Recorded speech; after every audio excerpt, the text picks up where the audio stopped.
I know. Hello. Good afternoon, everyone. Thank you so much for coming. Our final and last day of Horology Forum 10 Hong Kong, Dubai Watch Week. It's been a great few days, no? Yeah. Thank you so much.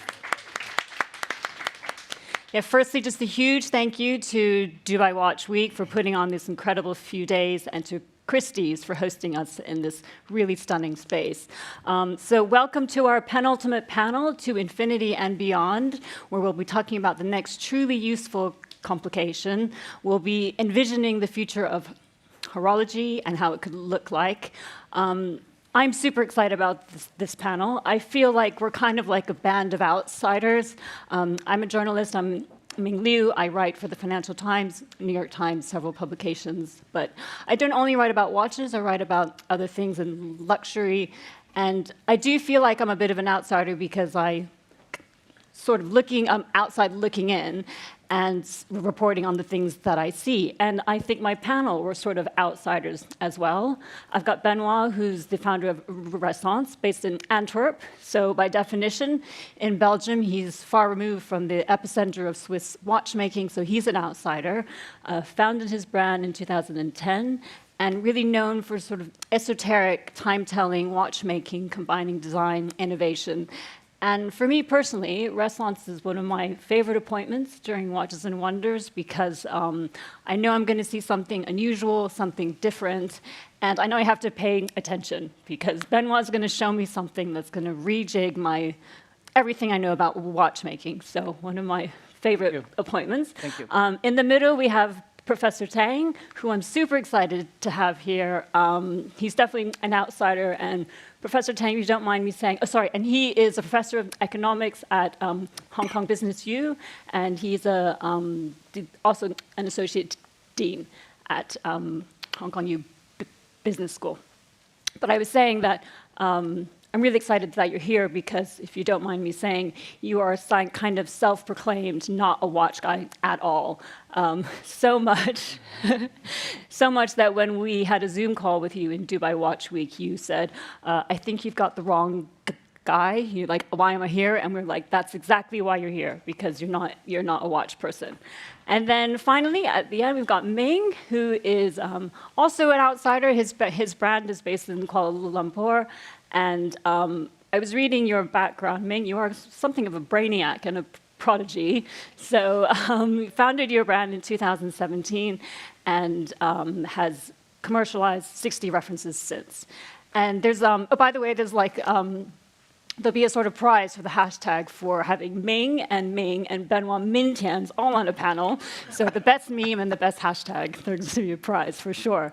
So let's get started. I think I'd like to ask our watchmakers to just maybe briefly say a bit about your background and how that informs what you do and for your brand. And I'm assuming you have one of your watches on your wrist, so if you want to contextualize your vision with what you're wearing. Benoit? 2 seconds. 2 seconds, yes. Right. Elevator pitch. Yeah. All right. So, hello everyone. Thank you for attending.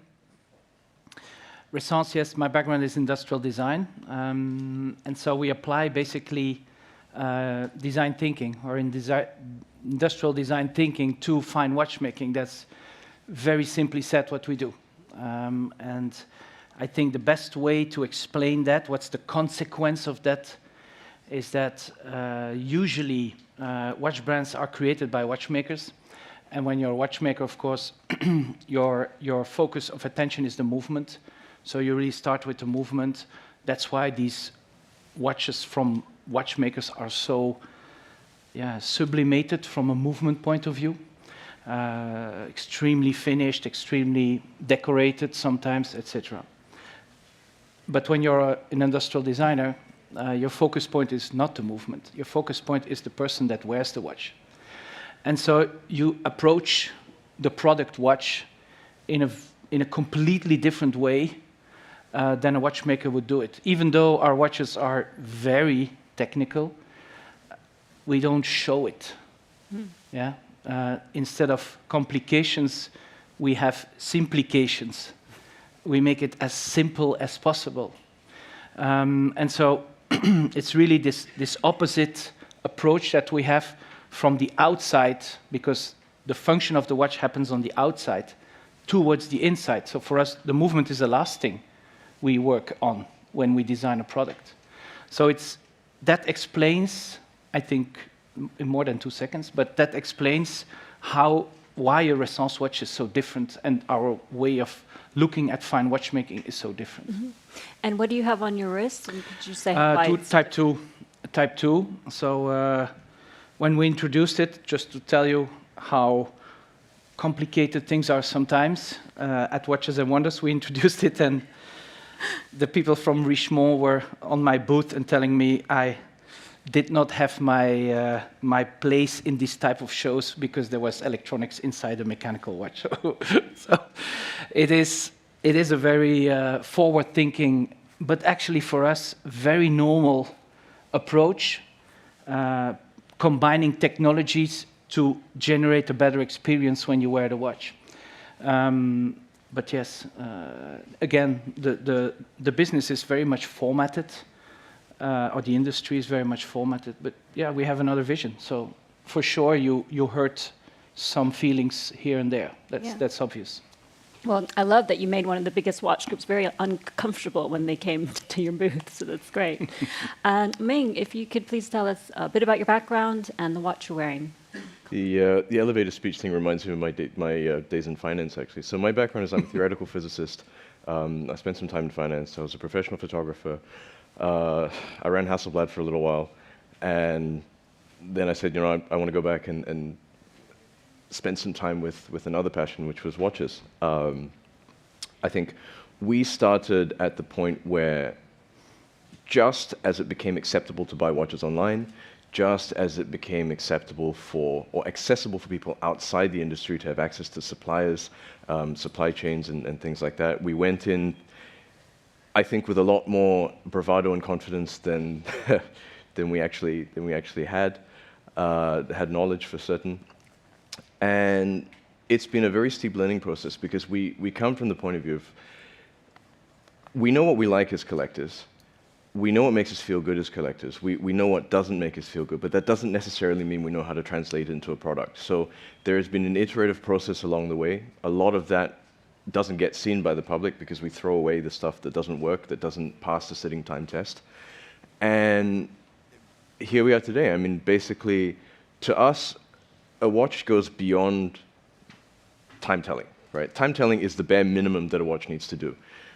The function of a watch these days is really, you need to feel good when you're interacting with it, whether it's the buying experience, the ownership experience, those moments during the day when you look at your wrist and go, oh, that's nice, right? And I think it's a slightly different approach to the industrial design approach. It's a slightly different approach to the watchmaking approach, but all of those various things factor into how we approach the creation of a piece. There has to be something horologically interesting. There has to be an interesting and identifiable design, but not just for the sake of being different. There has to be something technically interesting as well. I mean, I guess that appeals to my geekery as a scientist. But trying to synthesize all of that into something that is distinctive, that I think will last and resonate, and you as an owner don't get bored of after a while, that's a challenge. In fact, the simpler stuff we do, the closer to the entry level we get, the harder it is to design something that fits all of these criteria, because all of the tools that you otherwise have, all of the exotic materials, exotic movements, new technology, all of that you basically can no longer use, right? Because it's priced out. So for us, I think trying to figure out what is the essential, what is the experience that you would like to have as part of discovery, right? When we started collecting, there's this joy of discovery and joy of finding new things and getting excited about new pieces. We want to bring that back to the degree that we can. And it's been a bit of a journey, but every piece is different, and we keep going. Thank you. And what's on your wrist? So I'm wearing something we actually launched last night. This is it's a good example. It's a good example of the reductionist philosophy. So basically, we tried to put in everything that we consider as part of our core DNA from a design point of view, and nothing else. So this is basically the watch. We call it the minimalist because it's absolutely everything you need and nothing you don't. It is our entry-level piece. It is automatic. It's waterproof to 100 meters. You can dress it up. You can dress it down. It has a sapphire dial. It has a dynamic personality where basically it inverts, complete black to mirror. And there's one little twist which we like to throw in with everything. We think this has the world's first white emission luminous material. So it looks white during the day, but it also glows white at night. And that was developed internally. Okay, great. Thank you. Thank you. And I guess the first thing I want to ask is, what is the dimension of luxury? Because in the end, you are both making luxury products. I'm really happy you brought up about sourcing and components, because equally, you are a small production. So you are looking at cost, but you're also looking at price. What's the price you're going to offer the functionality to your clients? So Benoit, what do you see as the dimension of luxury? Luxury, I have a problem with that word. I think luxury, we don't do luxury. Independent watchmaking does not do luxury products. Okay. We make watches. And I think luxury is way too much the result of a marketing process. But we don't do marketing. No, what I try to say is, if you take a luxury watch, whatever brand, and you give that watch to me, you give it to me for 5 minutes, and I take off the brand name that is on the dial. I take it off, I make it very nice. You don't see it, there was a brand, and I give it back to you. What is it worth? What is your watch worth if I take off the brand name from your luxury watch?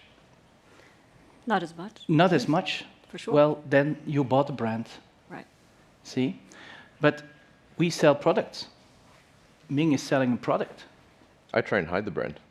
Yeah, it's true. We don't have a brand. We have no brand on our watch. Yeah, and one thing I did want to say, Ming, is that your brand has been name checked a few times over the past few days. So there is a distinct identity there. Yeah. Despite you trying to hide it as much as you can. No, but if you do a good job as a designer, you don't need to put a brand on it. I agree with this. Yeah, that is. It's a hard job to do as a designer. Well, if you do a good job. But so I mean with that the word luxury is good. I have no critics. Let's be clear. I have no critics on these type of watches, because if they would not exist, we would not be there. Mm-hmm. Your first watch is probably not a Ming or not a RESSENCE. Right.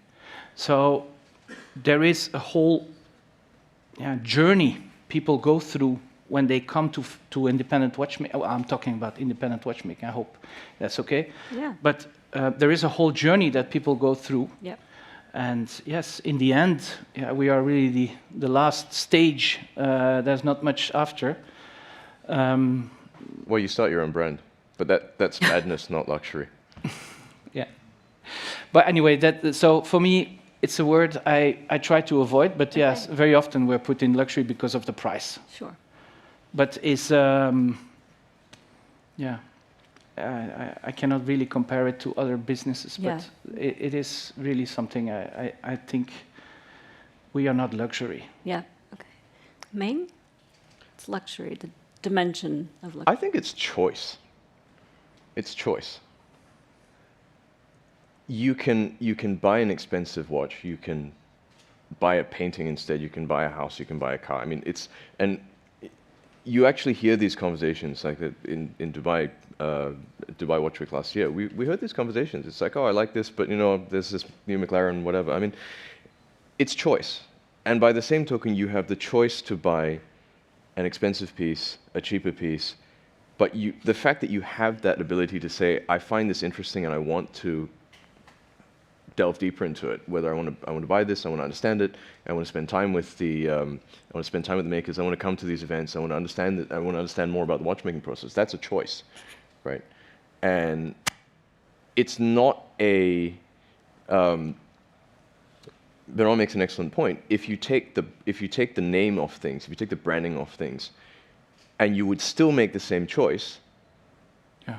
Then it's then good. then it's good. Then it's a good product, right? If you only make that choice because of the name on it, what are you buying? It's great, fine. great It's point. fine too, because True. watches have many functions. Yes. We are designers, Yes. so we look at it from a functional point of view. Yes. But the watch can be very much other things. There are other reasons to buy a watch, and it's fine. Yep. You know. Yep. Yeah, and that's something that's been touched upon a few times the past few days here is function and feasibility. Do these things work, and how well do they work? Professor Thang, I wanted to ask you, we were talking previously about consumer behavior, and especially how things have changed post-COVID. So I wonder if you could just share a bit of your research and your insights into what consumers are looking for now.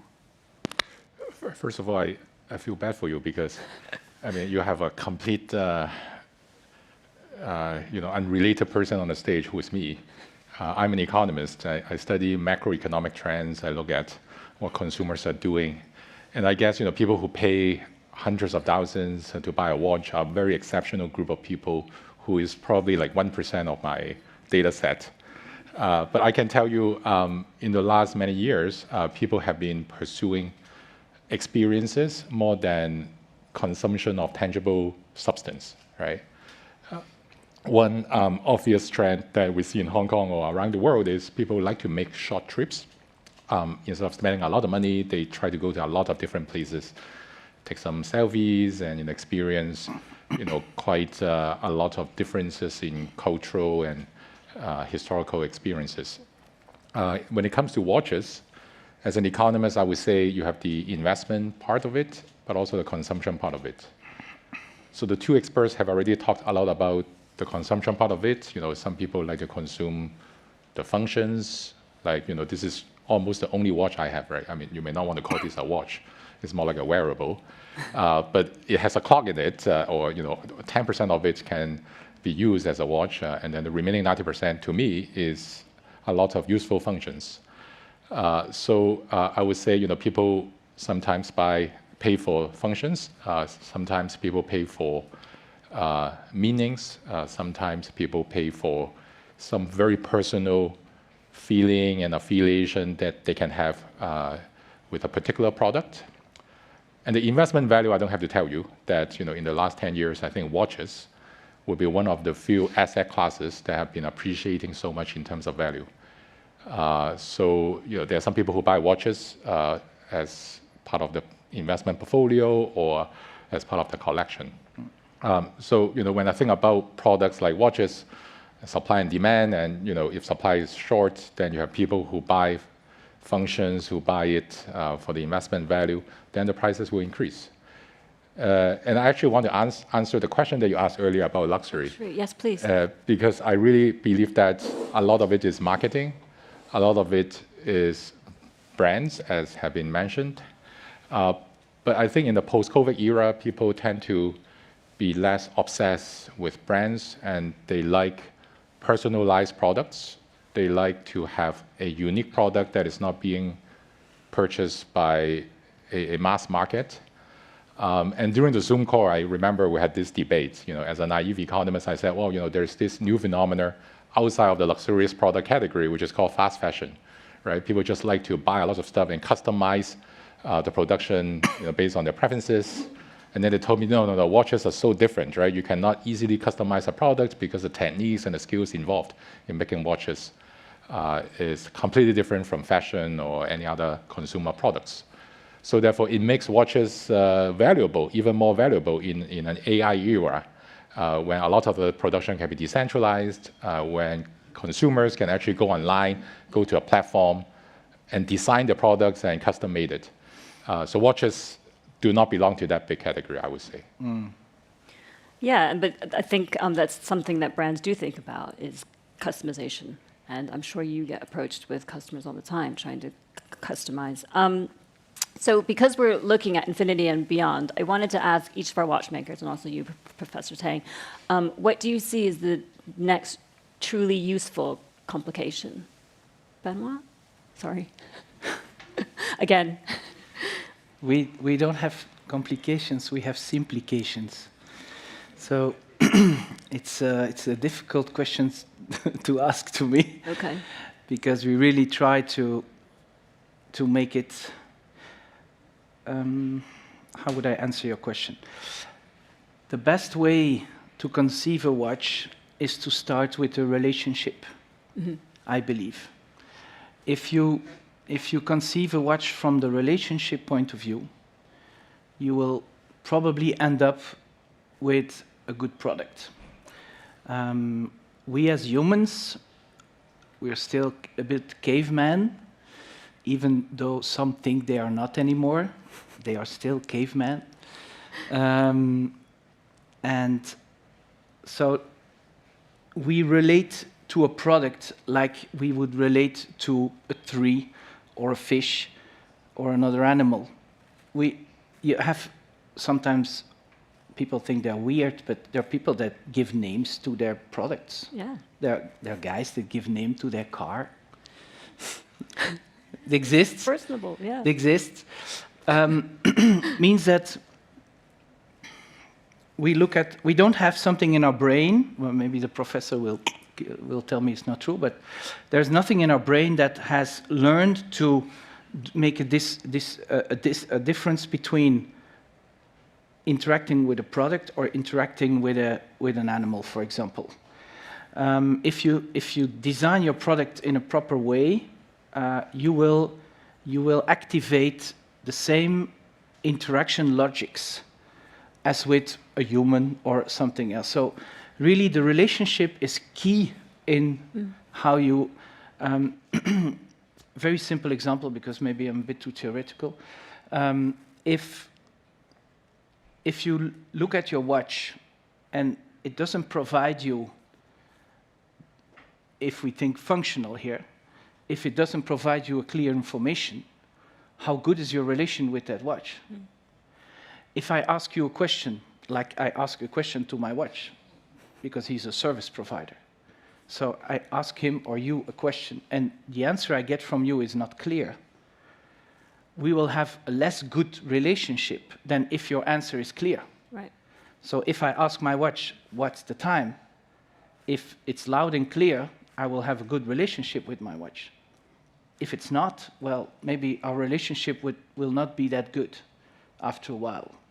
It's like wearing shoes. If your shoes hurt, Comfortable. how good is your relation with their shoes? You will not wear them anymore. Exactly. So you have a bad relation with them. So it's really this approach that we try to have as good as we can from the beginning of the design process, that really helps us to simplicate our products, only do what they're meant to do, what they're meant to make for, and all the rest, I will use a very bad word, but is kitsch. Okay. It's just kitsch. It's just stuff you add for nothing. Yeah. It's just decoration. And of course, I'm not so binary, you know. I also understand that the watch needs to look good, because this is part of the interaction. This is part of the relationship. So yeah, I'm the wrong person to ask the question. But I think it's a great answer. Yeah. It doesn't have to be complication per se. I don't know, Yeah. Ming, you're a theoretical physicist. Maybe it's more complicated. I'm not sure. I think Benoit's right. I mean, the relationship you have with the product matters, but in the sense that we look at it from the point of view of, I mean, my company looks at it from the point of view of why are we making the watch? What is the purpose of the watch, right? And it's not just, the bare minimum is it has to tell the time. You have to be able to read the time. But if the purpose of the watch is part of that choice of luxury, and to give you that good feeling when you look at it, then it has to do something to address that as well, right? So there has to be some element of the functionality which addresses that. And it may not actually be useful in the sense of like a tool. You know, there are many functions in a watch that are not genuinely that useful. Like we don't really need minute repeaters, we don't really need chronographs, all of that kind of stuff. But we like them because they're interactive. They make us feel good when we interact with them. So in that sense, the function is a little bit different to what the actual mechanical function is, right?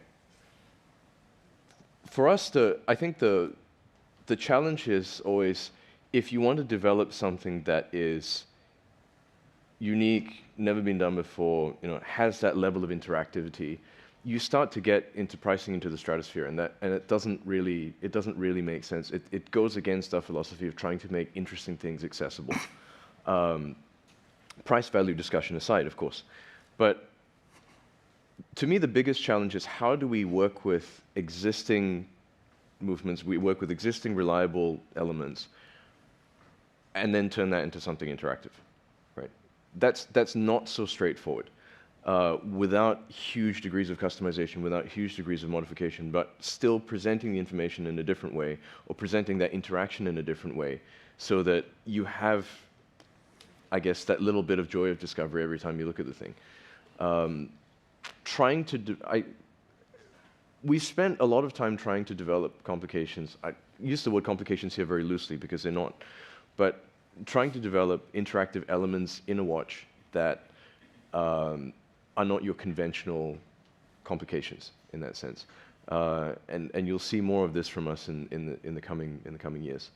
But it's something that I think is not what traditional watchmaking has been addressing, in the sense that, there's the thinness, there's adding multiple levels of chronograph, and all of these things are technically very admirable, and they're not easy to do. But I think being from outside the industry and having slightly different objectives to the rest of the industry allows us to say, let's bend off in a slightly different direction, and we try and make the whole thing a little bit more interactive, a bit more fun. Yeah, great.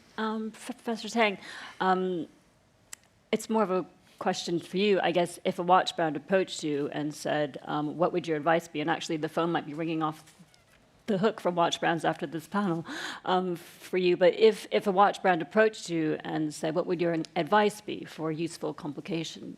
Do you have any thoughts on what you might say? I think, going back to your question about luxury or luxurious products, trying to create uniqueness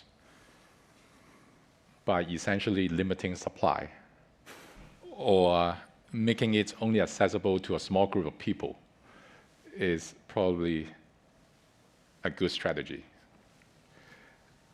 The other part, about how you can make a watch uniquely, technically functional, that requires a lot of skills and maybe even investment in research.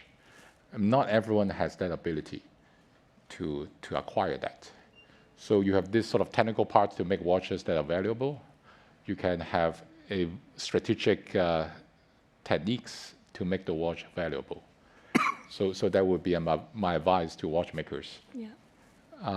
And finally, I think depending on the market segment that a watchmaker tries to target, with the rising inequality around the world, different classes, different segments of the population will have rapidly changing tastes and preferences for consumption. I guess, the super rich will remain still very rich for many years. And, to them, some very personal experience, very personal sentimental value is worth a lot, right? You don't really have to worry about that. But for middle-class people, for example, then, they care a lot about functions, maybe durability, or maybe some investment value. So, I would sort of segment, the market into two, depending on what kind of watchmakers you are, then your strategies, your marketing focuses will be very different. Yeah. Yeah, and I was thinking about this as well. I just thought, what do I see as the next truly useful complication? I'm not a watchmaker as well, but, and it sort of resonates with what you've both been saying. It would have to be, for me, something sentimental, something with personal meaning. And I think it would be, something like my grandfather's watch or my father's watch, which he or she used to, tell the time, to cook his egg on his chronograph or something, or had a parking meter function. And I remember him or her, using that watch as a function, but it has a personal meaning.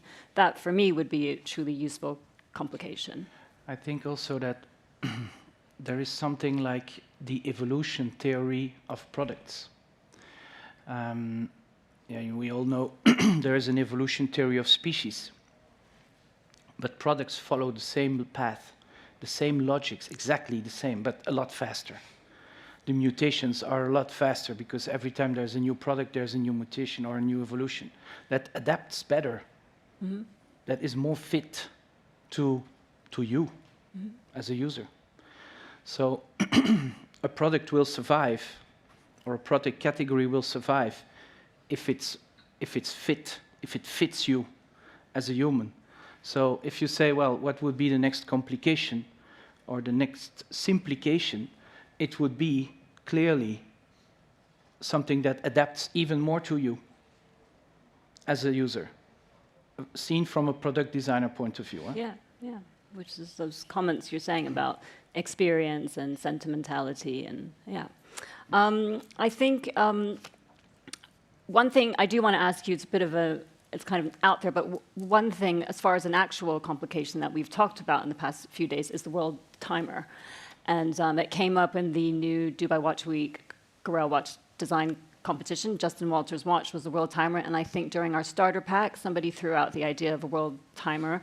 I know both of you have dual time, and I know, Ming, you've got a few world timers, but you said you're also looking at future world timers. Just to bring it from theory back a little down, do you have any views on a world timer possibly being the next, not the next useful one, but do you have any views? Because that was something that was mentioned a lot the last few days. It's an old complication, right? It's a very old complication from the early days of proliferation of travel. I mean, I think there's probably some degree of romance attached to it. More romance than practicality. And this kind of speaks to the whole nostalgia element and personalization. And, you know, the one request we get surprisingly often is like, can I change the cities on my world timer? Which kind of makes sense, because it's like, you know, I have personal attachments to all these cities, and people ask us, like, why do you choose all of the cities that you choose? I'm like, well, because I like these cities. Or I have some personal attachment to these cities, right? And there's definitely a degree of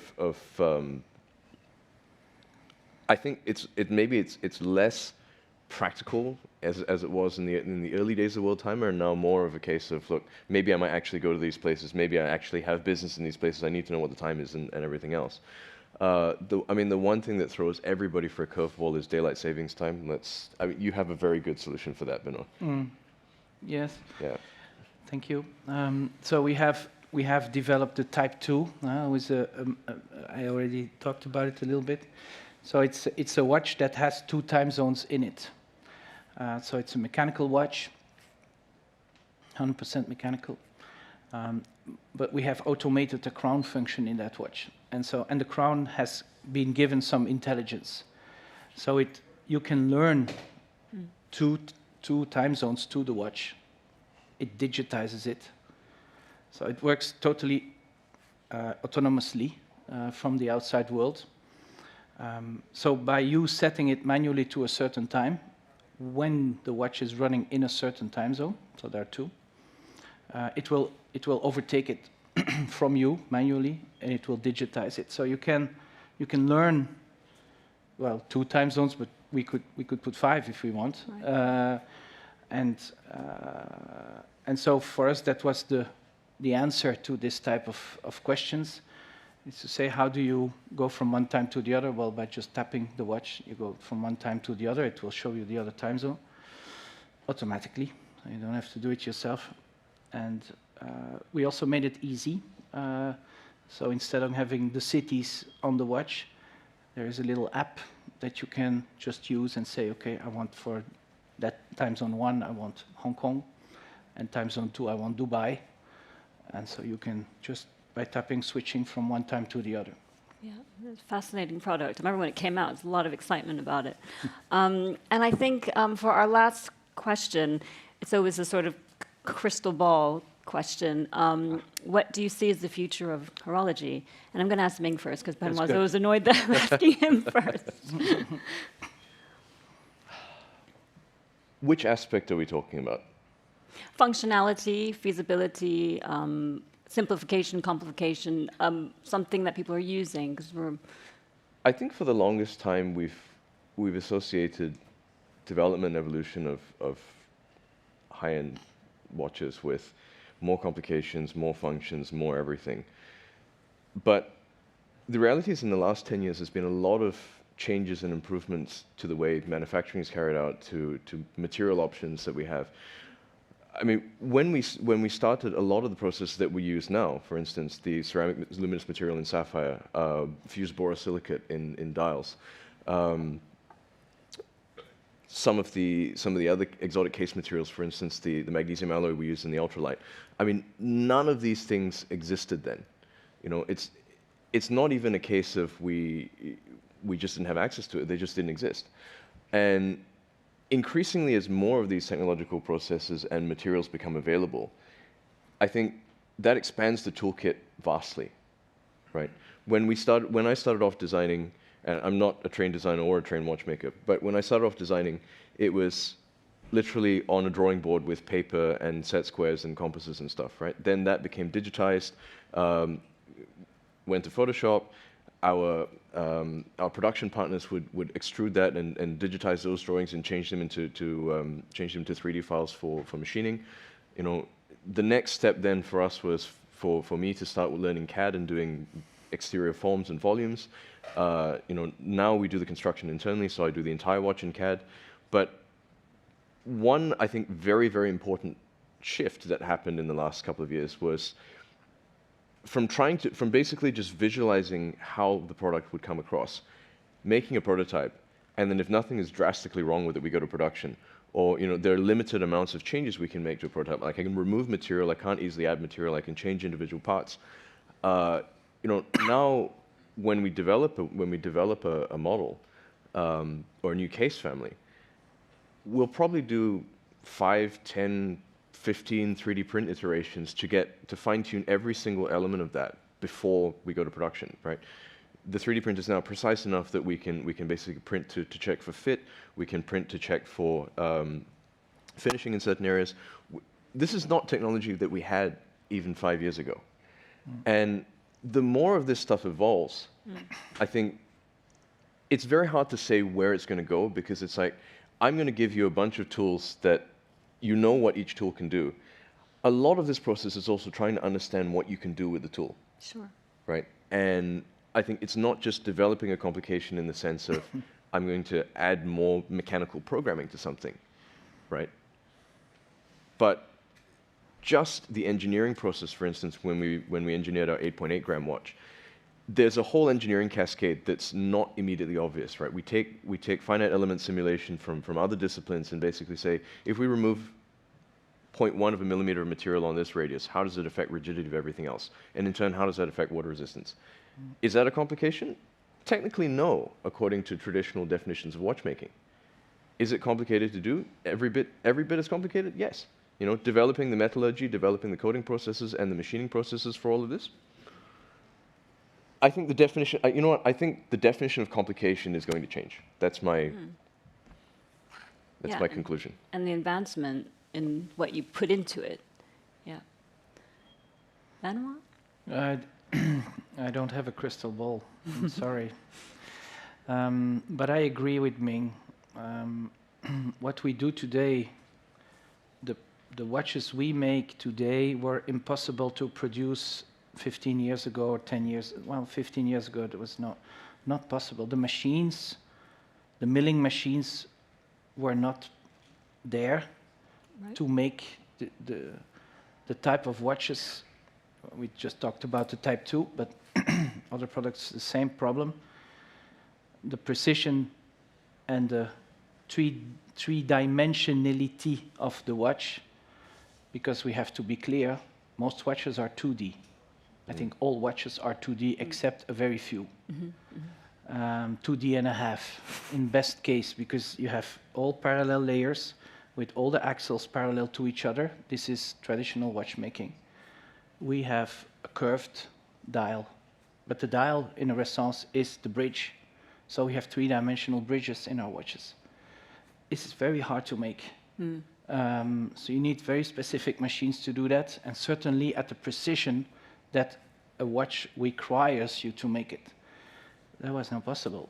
So it opens up new possibilities. If you say, what is the future? Well, I think vision is one, but technology is also one. A technology will allow us to do things we were not able to do in the past. And so offer new types of watches thanks to the technology that is available. But about new complications, yes, you hear a lot about, I want to know my heartbeat, and I want to know how much oxygen there is in my blood and whatever. It's good, but there will be a point where or it becomes the norm, or people will move away from it, and they will say, I want a mechanical watch, I want empathy, I want empathy on my wrist, I don't want a digital clock because I have no empathy with it, even if it tells me my heartbeat. Actually, I don't care about my heartbeat. But there are other people that are freaks about their heartbeat, and that's also good. So Yes, check. Heartbeat, check. check, Yes. check. You are, you know. Heartbeat, So check. Exists. Good. don't worry, there. you're still there. It's beating. And what are you gonna do about it if the heartbeat is no good? And I so mean, at, you that, just- know. at that point, the watch stops running, right? Because you're not winding it. So it's anyway, I think delayed heartbeat indicator. I do Yes, want to add Professor one thing. Thein. I mean, Ming has two. I mean, can I call the iWatch a watch? Yeah, but he has two things. That's a good question. I don't It know. is a because watch. But it's a gateway. It's been a gateway for so many people. We've it's said a watch. they wear these things and they go, okay, I kind of like the idea of having something on my wrist. Like, what else do I buy? Where else do I go? I don't want the traditional watches.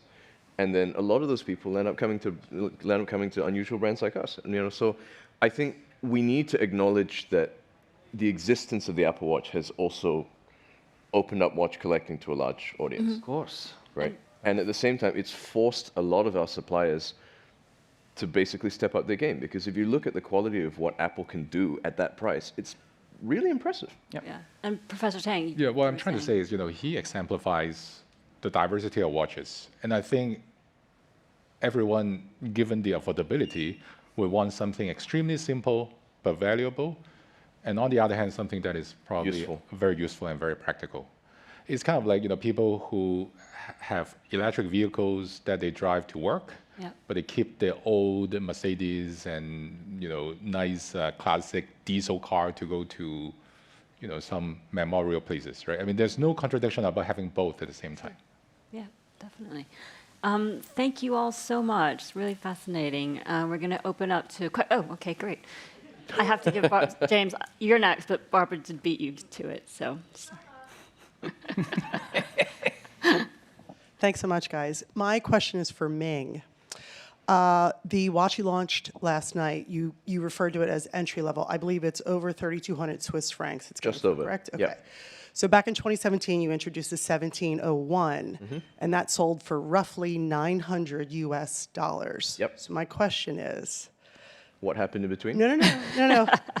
Are you expecting, or are you already getting blowback from your customers who've been following you or been enthusiasts about your brand from back in 2017 because you're calling this a quote-unquote entry-level watch when it's more than 3 times the price of your first?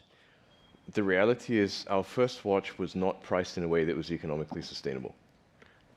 We went into this business not understanding that we have to run a customer service organization, logistics, spares, everything else. And then on top of that, not realizing that some of the supply, you have to be careful about which suppliers you use. So having had to recommission 60% of the components, if we'd priced that watch where it should have been back in the day to run a sustainable business, it should have been closer to $2,000. So will that be the answer to your people if they... The next answer is base cost of everything has gone up. So the base movement we use has increased in cost by a factor of 3, right? The first watch did not have proprietary luminous material in it. It did not have things fused into sapphire. It had a very different level of case finishing. So it's not the same product in that sense. It is where we decide that we want to begin today, but it is not where we began before. It's not the same product. James? A question for the two watch guys. do either of you ever wear watches by other brands? And if so, which ones? And if not, do you feel that you're walling yourself off from outside influences?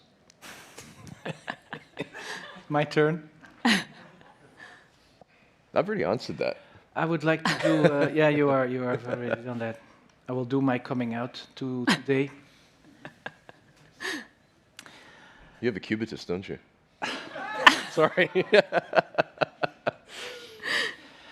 Actually, I'm not a watch freak. I'm a product freak. I like products because I'm a product designer. So I look, if you ask me which watch would you buy, I would look at the product. And there are some, but I can't afford them. Otherwise, I would have bought them. So there are a few watches out there. I just told Piano is representing us here in Hong Kong. My little wish list of watches I would like to buy one day. One day, let's hope that day comes. So yeah, it's. But you know, the watch that got me really into watchmaking is the Bulova Accutron Space View, 60s, a watch from the 60s. And is it? Interesting. So I think this watch is very interesting from a philosophical point of view because it tells the time with a wavelength. And when you look at it from that point of view, the technology fades away. Even though it's a very impressive technology for the 60s, it just fades away because it becomes so fluid. If you look at the seconds hand on that watch, it moves, it has 360 steps per second. Your eye cannot see them because the second is like nothing in degrees. It's like 6 degrees, if I'm not wrong. And it does 360 steps in 6 degrees. So you cannot see it. So it feels like perfectly fluid. So even though it is a watch that is the first ever hybrid watch between mechanics and digital, if you could call it digital, electric, let's say, it feels a lot more natural, like a movement of my hand. Like it's more human, it's more Smooth. than or because that's watchmaking now. Well, we just throw the seconds hand away. It's easier that way. That's a good solution. So for me, I hope it answers the question. So now it's your turn, Ming. I started collecting in the early 2000s. So I mean, a lot of the stuff from that era sits on my bucket list. It still sits on my bucket list. Where I can afford to pick up pieces, I do. I have a lot of watches by other brands. Let's put it that way. I'm quite democratic in the sense that if it's interesting, it doesn't matter what brand is on it. It's back to the whole question of, is the product interesting in and of itself, minus the brand connotation? Yeah, by all means. Okay. I think we had another question. Yes, thank you. The microphone. The mic. You receive a mic. Thank you. I have a question for Professor Thang. I know you've mentioned that you're not a watch person, but if you were put in a position where you were buying one, what are the sort of considerations you would put into when you were purchasing one? Well, after attending this discussion, I think I will buy one watch. Given how much I learned about watches just in the last 45 minutes. I think, I like simple products. I really think that, the world has gone a bit crazy. I'm not sort of like an ESG kind of person saying, we are all about to die if we don't solve the climate change. But just in general, we are overwhelmed with information, stuff, choices, as you mentioned. I just want something simple in terms of the design, in terms of the functionality. But the watch has to be automatic at least. I don't want to go through all these adjustment processes. And as an economist, I hope it will have a resale value. 10, 20 years later, when I retire, If someone wants a watch and my son doesn't want to inherit that, I can sell it at least at the same price, if not more. Great. Robin? Thank you. Picking up on the theme of how luxury and products relate to one another, I've very much enjoyed what you guys have said about this. How much of a threat do you think the luxurification of watches, watchmaking, and watch products, if we can distinguish in that way, how much of a threat is luxurification to watchmaking? Does it have the potential to ruin it?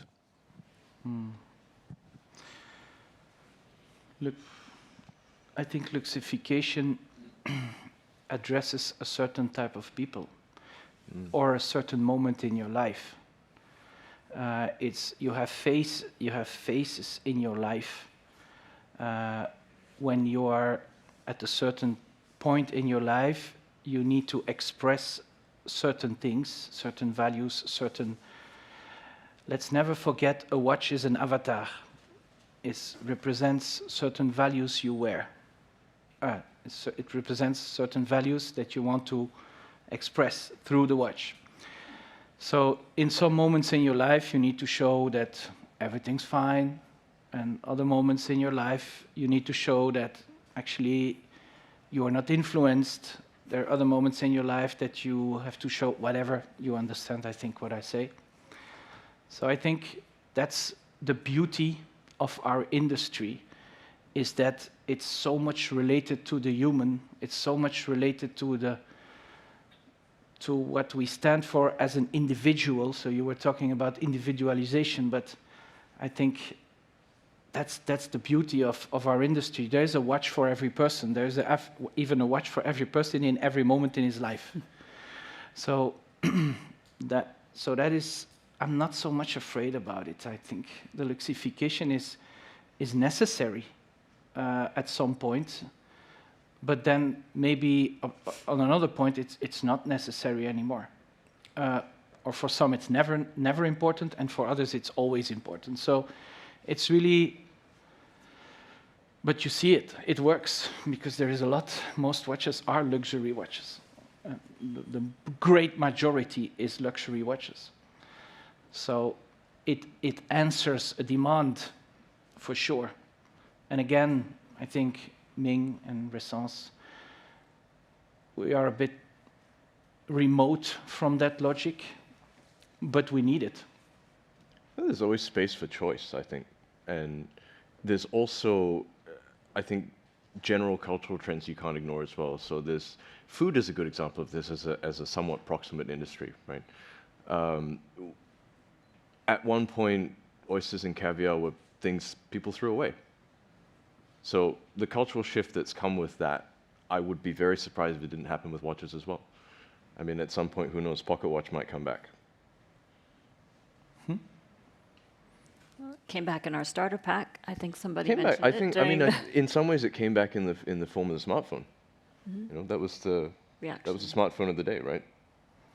Get all your information in your pocket, and same thing now. Okay. Next question, Alan.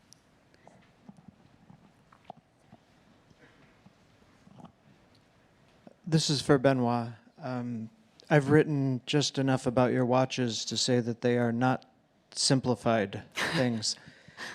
Trying to describe them, how they work, how they tell time, how they're put together, dual chambers, come on, they're not simplified. But you claim that you're not into complication, you're into simplification. How is that the case? In the word simplification, you have the word simplicity and complication. So what I try to say in that is that simplicity is the ultimate sophistication. I didn't invent that sentence. But again, I don't want to bother you with the technique. Yes, I need to explain it to you, because that's the reason why the watches are expensive compared to others. But on a daily basis, every day, you have that little thing on your wrist. Every day you have a a butler on your wrist, a service provider on your wrist. I believe that my relationship, again, I'm coming back to that concept because it's a very central one for us, that relationship, the clearer you make it, the longer it will last. It's like with people. If I talk with Ming, and when we talk and the answer is something I can make sense of every time, we will have a strong interaction, a strong relationship. So she needs to be clear, loud and clear to me in what she says to me. If every time I talk to her, she answers something I cannot make sense of, or it's very hard, or I always have to ask her again, can you please tell it again? The relationship will be more complicated. Translated to a watch, that would mean if I would look at her as a watch, and the answer would be, look how beautiful my gears are, or look how beautiful my polishing is, but I can't read the time, or it's hard, I need to look at it again. It's going to be more, I think, but that's, of course, I only talk for RESSENCE here. I believe that it's going to be more complicated to have a long-standing relationship. We make fine watchmaking. One of the definitions of fine watchmaking is that you make products that are designed for at least 25 years. If you make a product that is designed for at least 25 years, by the way, who's doing that? There's not one single other industry that's still designing products for 25 years. I want to be able to say in 25 years, well, I took the right decisions at that time, because today the watch is still relevant. And if you make things that are very much towards the decorative aspect, the style, all these things, you fill it with, or you put a lot of emphasis on things that are not essential. And so I really think that this simplification concept is a very important one for us. It doesn't mean that for others it is absolutely not what they want to do, and I perfectly understand it. Huh? We have another way to look at fine watchmaking. We have another point of view, that's all. So yes, they are super complex, I agree with you. I know they are very complex. I really designed them completely myself, so I know they're complex, and I wish I was more intelligent and could make them more simple. But they don't need to look complex. So that's the whole thing. And it relates back to this logic of evolution theory. The watch needs to adapt to you. I very often give the example of the personal computer to explain that concept. We must be about the same age, I hope.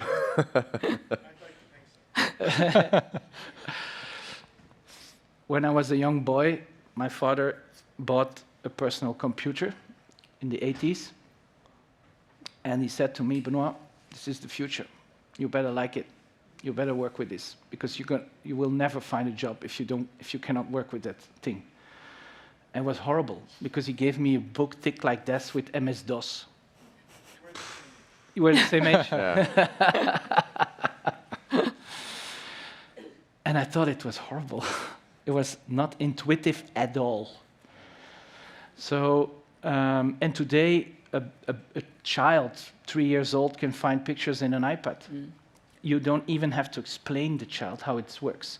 So it means that it has been through this simplification or simplification process. An iPad is not more simple than the personal computer, but the result is, and that is what we stand for. We try to make it simple for you, and then the rest is my problem. The rest is Apple's problem. As long as it works well with you, that your interaction with it feels natural, intuitive. I think we have time for one more, or no more. We're zero. Great. Yeah. Thank you so much. This Oh, one. sorry, Okay, sorry. yeah. Sorry, Zach. No. Over these past few days, we've been talking a lot about innovation and moving the needle forward, but I think this topic of simplification is quite important because as the watch collecting community rapidly expands, there's different levels of understanding. And I find that, for example, I've given family members automatic watches, but they can't set them. And they are not able to deal with things like the danger zone of a calendar complication, knowing not to move it forward between 9 and 3 a.m. So if we've hit a saturation point where, yes, there's many brands that are doing the arms race of making moon phases more and more accurate or what have you, is this the time to do innovations to make things more simple and easy to use rather than making them more complicated? Is that crucial now because watch collecting is becoming more of a wide base? I think we need to explain it better. At very least, we need to explain it better because there's a lot of information there, and I think half of the rabbit hole and joy of watchmaking is discovering that information and learning things and finding that specific niche that appeals to you. But for most people getting started, there's a dearth of, here is how a mechanical watch works. Here is what you need to be aware of. Here is how you set it. Here is how you run it. I mean, we realize this with our users as well. I mean, we've had people buy watches and go, my automatic is not working.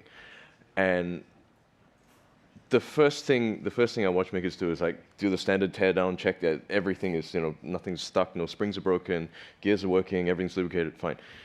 But the practical question is, how do you wear the watch? What do you do? I sit at my desk all day and I don't move. Well, you kind of need to move, right? And these things that are not explained result in both frustration and there's a user mismatch or an owner mismatch between expectations and reality, right? So one of the things that we've been doing is basically making simple animated guides to all of the different types of movement we have to try and explain how all of these things work, where the danger zones are, why you need to do certain things, and like condensing it down to something as simple as possible. I think for us, that's where we would start before trying to simplify through complication, if that makes sense, because it's easier to help people understand that way. Thank you. Great. Thank you so much again. Thank you. And thank you, Dubai Watch Week. Thank you. Thank you very much.